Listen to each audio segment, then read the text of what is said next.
Donald Trump দাবি করেছে ইরানের সঙ্গে মঙ্গলবার পাকিস্তানের ইসলামাবাদে বৈঠক হতে যাচ্ছে, অথচ একতরফা আমেরিকার পক্ষ থেকে বৈঠকের কথা বলা হচ্ছে। আর এখানেই প্রশ্ন উঠছে, ডোনাল্ড ট্রাম্প কি বৈঠকের মোড়কে ইরান যুদ্ধ শুরু করতে যাচ্ছে আবারও? কারণ এই মুহূর্তে থানায় দারোগা বাবু একজন নিরপরাধ আসামিকে লকআপে তুলে এনে থার্ড ডিগ্রি প্রয়োগ করে ঠিক যেমন ভাবে বাধ্য করে না করা অপরাধকে স্বীকার করতে, ঠিক সেইভাবে দারোগাবু সাজছেন ডোনাল্ড ট্রাম্প। ইরানকে বাধ্য করতে চাইছেন একাধিক অন্যায় শর্তে রাজি করাতে। তার অন্যতম, ইরান কোনোদিনই পারমাণবিক অস্ত্র বাড়াতে পারবে না। ইরানের কাছে এই মুহূর্তে 400 কেজির অধিক যে এনরিচড ইউরেনিয়াম রয়েছে, সেই ইউরেনিয়াম মার্কিন সেনারা অভিযান করেও উদ্ধার করতে পারেনি ইরানের মাটি থেকে, সেই ইউরেনিয়ামকে স্বেচ্ছায় আমেরিকার হাতে তুলে দিতে হবে ইরানকে। এটা ডোনাল্ড ট্রাম্পের দাবি। এবং স্ট্রেট অফ হরমুজকে আন্তর্জাতিক বাণিজ্যের জন্য উন্মুক্ত করে দিতে হবে। তাহলে ডোনাল্ড ট্রাম্প ইরানের প্রতি খুশি হয়ে ইরানের উপরে চাপানো অসংখ্য স্যাংশনের কিঞ্চিত মাত্র কয়েকটি স্যাংশনকে শর্ত সাপেক্ষে তিনি তুলে দেবেন, কারণ তিনি অনেক বড় মহান। এই কথা তিনি জানিয়েছিলেন সাম্প্রতিক পাকিস্তানের ফিল্ড মার্শাল আসিম মুনিরের মাধ্যমে। ইরানকে এই ধরনের একটি প্রস্তাব তিনি পাঠিয়েছেন, যে প্রস্তাবে ইরানকে এই মুহূর্তে তিনি সর্বোচ্চ পর্যায়ে চাপ দিতে চাইছেন সই করাতে। যদি ইরান সই না করে, তাহলে স্রেফ আমেরিকার সেই বিগ B-2 বিমান সহ আমেরিকার F-35 আকাশ থেকে বোমা হামলা করে ইরানের সমস্ত পাওয়ার স্টেশন, সমস্ত ব্রিজকে ধ্বংস করে দেওয়া হবে। যদিও এই চালানে তিনি বলেননি ডেথ অফ সিভিলাইজেশন, তিনি বলেননি, কিন্তু ওয়ার ক্রাইম, যুদ্ধ অপরাধের সমস্ত কথাই তিনি বলেছেন। কারণ তিনি আমেরিকার রাষ্ট্রপতি, কারণ তার উপরে রাষ্ট্রসংঘের নিরাপত্তা পরিষদ কোনো স্যাংশন লাগাতে পারে না। তার মুখে লিউকোপ্লাস্ট লাগানোর ক্ষমতা এই মুহূর্তে পৃথিবীর কারণ নেই, তিনি অন্তত মনে করছেন। আজ সন্ধ্যাবেলায় ডোনাল্ড ট্রাম্প আরো একটি টুইট বোমা ছেড়েছেন ইরানের সঙ্গে আলোচনার প্রেক্ষিতে। সেখানে তিনি স্পষ্ট জানিয়েছেন, মঙ্গলবার সকালবেলা ডোনাল্ড ট্রাম্পের একটি বিরাট প্রতিনিধি দল তারা ইসলামাবাদে এসে পৌঁছবে। সময় একদিন, 22শে এপ্রিল শেষ হচ্ছে আমেরিকা এবং ইরানের মধ্যে 2 সপ্তাহের যুদ্ধবিরতির মেয়াদ। তাই এই মঙ্গলবারই হ্যাস্ত ন্যস্ত করতে হবে ডোনাল্ড ট্রাম্পের দাবি। এই মঙ্গলবার ইরান যদি চুক্তিপত্রে সই না করে, তাহলে বুধবার থেকেই শুরু হয়ে যাবে আকাশ থেকে বোমা বর্ষণ, ডোনাল্ড ট্রাম্প জানিয়েছেন। চলুন আমরা দেখে নিই টুইটে কি বলছেন তিনি। We are offering a very fair and reasonable deal. তিনি ক্যাপিটালের ডিল লিখেছেন।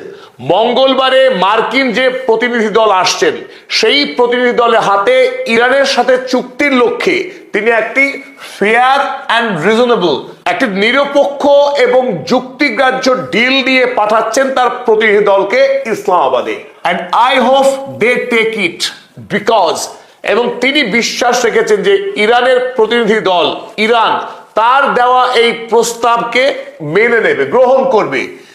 ইফ দে ডোন্ট, এখানেই ডোনাল্ড ট্রাম্প সেই হুমকি, আমেরিকা যুক্তরাষ্ট্রের B-2 বোমারুর হুমকি। The United States is going to knock out, the very word knock out, wrestling match হচ্ছে, নক আউট করে দেবে একদম, knock out every single power plant and every single bridge in Iran. ইরানের প্রত্যেকটি power station এবং bridge ধ্বংস করে দেবেন। এই কথাটি ইন্টারন্যাশনাল ওয়ার ক্রাইম। কোন রাষ্ট্রনায়ক কোন দেশের সিভিলিয়ান ইনফ্রাস্ট্রাকচার, নাগরিক পরিকাঠামোকে ধ্বংস করব, এই কথা বলা আন্তর্জাতিক আইন বিরোধী। এটি একটি বড়সড় যুদ্ধ অপরাধ। মার্কিন যুক্তরাষ্ট্রের প্রেসিডেন্ট বলে কথা, তিনি গর্বের সঙ্গে জানাচ্ছেন ইরানকে ধ্বংস করবেন। আর এখান থেকেই ডোনাল্ড ট্রাম্পের অভিপ্রায় স্পষ্ট, আমি অন্যায় দাবি করব, মানতে হয় মানো, না মানলেই যুদ্ধ। ডোনাল্ড ট্রাম্প যুদ্ধ চাইছেন আলোচনার মোড়কে। এটাই স্পষ্ট অবস্থান যুদ্ধবাজ, মিথ্যাবাদী, কপট প্রতারক ডোনাল্ড ট্রাম্পের। স্বাভাবিকভাবে প্রশ্ন হচ্ছে, ইসলামাবাদের এই আলোচনায় আমেরিকার পক্ষে কারা বা কে আসছেন? এই ক্ষেত্রে অ্যাক্সিওস খবরের কাগজ তারা জানিয়েছে, Trump to send Vance back to Pakistan for make or break Iran talks. ইরানের সঙ্গে এই আলোচনায় পুনর্বার আবারও ভ্যান্স আসছেন ইরানের মুখোমুখি হতে। আর স্বাভাবিকভাবেই যদি জেডি ভ্যান্স আসেন, ডোনাল্ড ট্রাম্পের সব থেকে বিশ্বস্ত যে দুইজন, একজন হলেন তার নিজস্ব উপদেষ্টা স্টিভ উইটকফ এবং তার জামাতা জারেড কুশনার। ডোনাল্ড ট্রাম্পের বিশ্বস্ত এই দুই জায়নবাদীও আসছে জেডি ভ্যান্সের সঙ্গে আলোচনার জন্য। যদিও অ্যাক্সিওস এবং সিবিসি খবরের কাগজ তারা জানিয়েছে জেডি ভ্যান্স, উইটকফ এবং জারেড কুশনারের কথা, কিন্তু আমেরিকা অফিসিয়ালি এখনো পর্যন্ত কোনো নোটিফিকেশন দিয়ে জানায়নি। তবে সম্ভাবনা অত্যন্ত প্রবল তারাই আসছে পাকিস্তানে। একদিকে ডোনাল্ড ট্রাম্প বিয়ের দিন পাত্র সব ঠিক করে বসে আছেন, কিন্তু পাত্রীপক্ষের যাদের সঙ্গে বিবাহ তাদের পক্ষে কিন্তু কোনো খবর নেই। এ যেন ঠিক সেই অবস্থা। পাত্র নিজেই পাত্রীকে নির্বাচন করেছেন, বিবাহের দিন ঠিক করেছেন, গাড়ি ভাড়া করেছেন, বরযাত্রীও বলেছেন, কিন্তু এখনো পর্যন্ত পাত্রীকে জানানো হয়নি, পাত্রীর পরিবারকেই জানানো হয়নি যে তিনি বিবাহ করতে আসবেন। ইরানের পক্ষে এখনো পর্যন্ত এই সভার বিষয়ে কোনো কিছু জানানো হয়নি যে তারা এই সভায় আদৌ যোগদান করছে কি যোগদান করছে না, সেই বিষয়ে কিন্তু কোনো খবর নেই। No decision yet on sending negotiators to Pakistan as Iran urges end of naval blockade. ইরানের পক্ষে এই বিষয়ে অর্থাৎ ইসলামাবাদে মঙ্গলবারের সভার বিষয়ে কোনো সিদ্ধান্ত গ্রহণ করা হয়নি। তবে ইরানের পক্ষে আমেরিকাকে ওমান উপসাগরে যে নৌ অবরোধ চালাচ্ছে আমেরিকা যুক্তরাষ্ট্র, সেই অবরোধ প্রত্যাহার করবার জন্য জানানো হয়েছে আমেরিকাকে। তবে ইরান জানিয়েছে যে এই আলোচনার মোড়কে ডোনাল্ড ট্রাম্প ইরানের ওপরে ম্যাক্সিমালিস্ট ডিমান্ড চাপাচ্ছে, অর্থাৎ তার এখতিয়ার বহির্ভূত, অনৈতিক এবং আইন ভঙ্গকারী দাবি চাপাচ্ছে ইরানের উপরে। সুতরাং এই দাবির কারণেই ইরানের সঙ্গে তাদের আলোচনা ভেস্তে যেতে বাধ্য। তারা আরো একবার স্পষ্ট করে জানিয়েছে, কোনো অবস্থাতেই ইরানের পক্ষে আমেরিকার হাতে তাদের কাছে থাকা এনরিচড ইউরেনিয়াম তুলে দেওয়া হবে না। এদিকে আজ ইরানের রাষ্ট্রপতি মাসুদ পেজেশকিয়ান আরো এক ধাপ এগিয়ে খুব দৃঢ়তার সঙ্গে স্পষ্ট ভাষায় জানিয়েছে ইরানের আগামী দিনে পরমাণু অস্ত্র তৈরি করবার সংকল্পের কথা, যা ইতিপূর্বে কোনোদিনও ইরানের পক্ষে এতটা স্পষ্ট করা হয়নি তাদের অবস্থান। Trump says Iran cannot make use of its nuclear rights. Donald Trump বলছে ইরান নিউক্লিয়ার অধিকার প্রয়োগ করতে পারবে না, but does not say for what crime.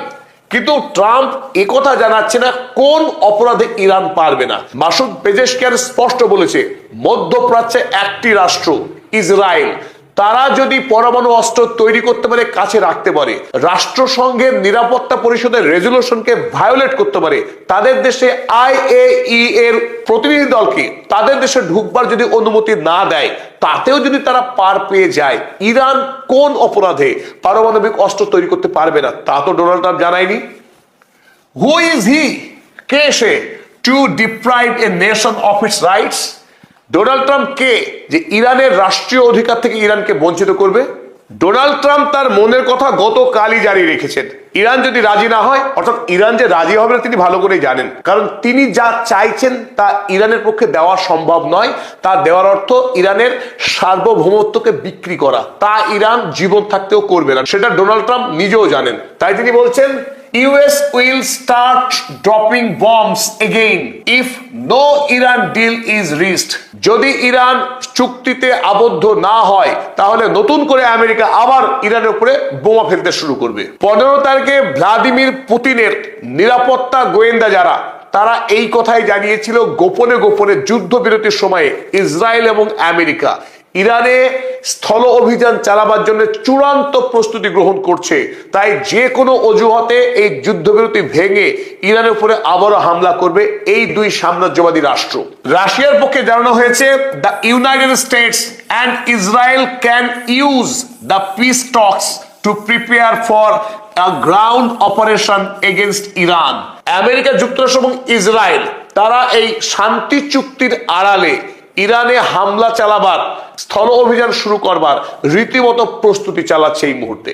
R America যে নতুন করে যুদ্ধের প্রস্তুতি নিচ্ছে তার স্পষ্ট ছবি আপনাদের দেখায়। আমেরিকার ভার্জিনিয়া, এই ভার্জিনিয়া থেকে আমেরিকার অপর শক্তিশালী যুদ্ধ জাহাজ ইউএসএস জর্জ এইচ.ডব্লিউ. বুশ, আপনারা ছবিতে দেখছেন আফ্রিকা মহাদেশের নিচে এই মুহূর্তে অবস্থান করছে, ভার্জিনিয়া থেকে শুরু করে যাত্রা করছে আফ্রিকার নিচ দিয়ে এই উত্তর মহাসাগর পার হয়ে এই পথে ঠিক ওমান উপসাগর উদ্দেশ্যে ধীরে ধীরে এগিয়ে চলেছে। অথচ চাইলে আমেরিকা যুক্তরাষ্ট্র এই সুয়েজ ক্যানাল পার হয়ে লোহিত সাগর হয়ে ইয়েমেনের পাশ দিয়ে এদিক দিয়েও ঢুকতে পারত ওমান উপসাগরে, কিন্তু একটি কারণ, এখানে যেহেতু ইরানের নিয়ন্ত্রিত হুথি গ্রুপ বাস করে, এই লোহিত সাগর দিয়ে ঢোকার কিন্তু রিস্ক নেয়নি আমেরিকা যুক্তরাষ্ট্র। তার যুদ্ধ জাহাজকে নিরাপদ রেখে ঠিক এই ঘুর পথে সবথেকে দূর পথ দিয়ে আমেরিকা কিন্তু এই মুহূর্তে ইরান হামলার লক্ষ্য নিয়েই তার এই যুদ্ধ জাহাজকে নতুন করে আরো একবার পাঠাচ্ছে। আর এই জাহাজেই 70-এর কাছাকাছি ফাইটার জেট মজুদ আছে, যারা ইরান হামলার কাজে আমেরিকা ব্যবহার করতে পারে বলে অনুমান করা হচ্ছে।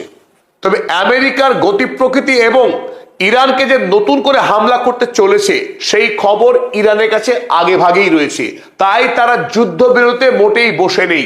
আমেরিকা এবং ইসরায়েলের যৌথ দুই হামলাদার বাহিনীর বিরুদ্ধে 40 দিন লড়াই করবার পরেও ইরানের কাছে এখনো পর্যন্ত বিপুল পরিমাণে ড্রোন মিসাইলের যে স্টক রয়েছে সেই কথা কিন্তু খোদ আমেরিকা যুক্তরাষ্ট্রের সরকারি গোয়েন্দা বিভাগেরই খবর।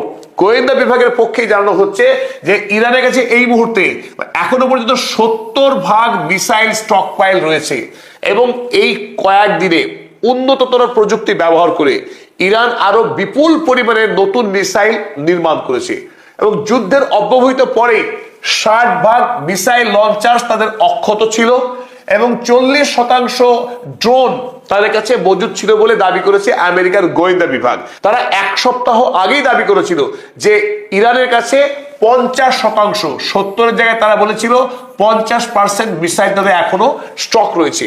তারা কিন্তু এই এক সপ্তাহের মধ্যেই 20% মিসাইল স্টক আরো বেশি আছে বলে দাবি করলো। সেখান থেকে অনুমান হয় যে ইরানের কাছে কত পরিমাণ মিসাইলের মজুদ রয়েছে আমেরিকার কাছে তার সঠিক কোনো সংবাদই নেই, সঠিক কোনো হিসেব নেই। আজ প্রেস টিভিকে সাক্ষাৎকার দিতে গিয়ে ইরানের আইআরজিসি এয়ারোস্পেস এয়ারফোর্সের কমান্ডার জেনারেল মৌজভি তিনি জানিয়েছেন, during the ceasefire Iran has been upgrading and replenishing its missile and drone capabilities faster than before the war. এই যুদ্ধবিরতির সময়ে ইরান ধারাবাহিকভাবে তাদের যে যুদ্ধাস্ত্র সেই অস্ত্রগুলোকে আরো বেশি আপগ্রেড করছে এবং যেগুলো ধ্বংস হয়েছিল সেগুলোকে মেরামতের কাজ চালাচ্ছে faster than before the war.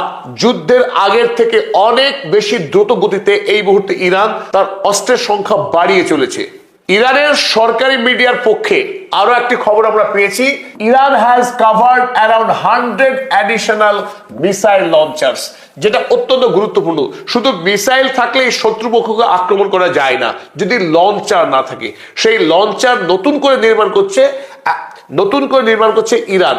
অথচ ডোনাল্ড ট্রাম্প দাবি করেছিল ইরানের সমস্ত মিসাইল লঞ্চার্সকে ধ্বংস করেছে, এমনকি মিসাইল লঞ্চার্স তৈরি করার যে পরিকাঠামো তাও অবলিটারেট করে দিয়েছে। কিন্তু এই যুদ্ধবিরতির সময় ইরান বিদ্যুৎ গতিতে নতুন করে মিসাইল লঞ্চার্স নির্মাণ করে চলেছে। কারণ ডোনাল্ড ট্রাম্পকে কোনোভাবেই বিশ্বাস করা যায় না, ইরানকে যে আরো একবার হামলা করবেই। যতক্ষণ পর্যন্ত ইরান এই যুদ্ধে সম্পূর্ণরূপে বিজয়ী হচ্ছে আর আমেরিকার নাস্তানাবুদ হচ্ছে সম্পূর্ণরূপে, ততক্ষণ এই যুদ্ধ থামতে পারে না। Since the ceasefire and is recovering missile from underground sites, এবং এই যুদ্ধবিরতির সময় ইরানের ভূগর্ভে যে বিপুল পরিমাণে মিসাইলের মজুদ ছিল সেই সমস্ত মিসাইলকেও বাইরে বের করে এনে প্রস্তুত রাখা হচ্ছে যুদ্ধের জন্য। শুধু এখান থেকেই পরিষ্কার যে একদিকে আমেরিকা যখন ইরানকে হামলা করতে